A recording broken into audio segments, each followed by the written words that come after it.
হালাল যদি আপনি মেনটেন না করেন, আপনার কোনো মুসলিম আইডেন্টিটি নাই। আল্লাহ বলছেন কুলু মিম্মা ফিল আরদি হালালান তাইয়্যিবা, এই জমিনে যেগুলোকে আমি হালাল করেছি এগুলো তোমরা কনজিউম করো।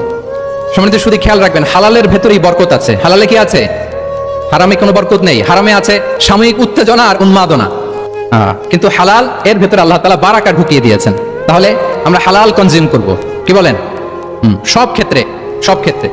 হারাম খেয়ে, হারাম কনজিউম করে যে ব্যক্তি দোয়া করে, যারা হারাম খায় তাদের দোয়া আল্লাহ কবুল করে না। এবং হারাম খেয়ে বর্ধিষ্ণু দেহ আল্লাহর জান্নাতে প্রবেশ করবে না।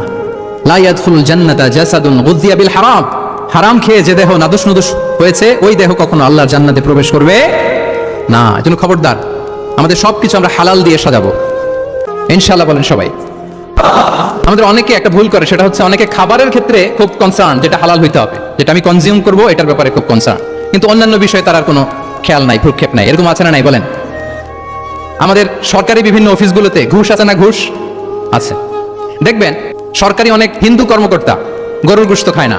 কেন খায় না? তার ধর্মে এটা নিষেধ, গরু খেতে চায় না। আচ্ছা, আবার সরকারি অফিসগুলোর অনেক মুসলিম কর্মকর্তা দেখবেন সরকারি কাজে থাইল্যান্ড গিয়েছে, চায়না গিয়েছে, খুঁজে খুঁজে হালাল রেস্টুরেন্ট খোঁজে, ওয়াইন খায় না, পর্ক খায় না। কারণ কেন খায় না? এটা ইসলামে নিষেধ। কিন্তু দুই অফিসারই, মুসলিম অফিসার, হিন্দু অফিসার, দুইজনই আবার ঘুষ খায়।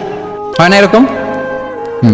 হিন্দু অফিসার গরুর গোশত খায় না, তার ধর্মে নিষেধ। মুসলিম অফিসার ওয়াইন খায় না, পর্ক খায় না, তার ধর্মে নিষেধ। তো ঘুষও তো দুই ধর্মের নিষেধ, কি বলেন? তাহলে যেটা খাবো, কনজিউম করবো, শুধু এটার ব্যাপারেই কি হালাল? না। ইউর ইনকাম শুড বি হালাল, ইউর ফ্যাশন শুড বি হালাল, ইউর এন্টারটেইনমেন্ট শুড বি হালাল, ইউর রিলেশনশিপ শুড বি হালাল। আপনার রিলেশনশিপও কি হইতে হবে? এই তো আসল জায়গায় চলে আসছি এখন। হালাল রিলেশনশিপ কোনটা? বিয়ে। এই পবিত্র বিয়ের মাধ্যমে আমরা এই হালাল রিলেশনশিপকে উপভোগ করতে পারবো। এর বাইরে আর কোনো রিলেশনশিপে যাওয়া যাবে? হ্যাঁ। প্রি ম্যারিজ রিলেশনশিপ, এটা কি হালাল না হারাম?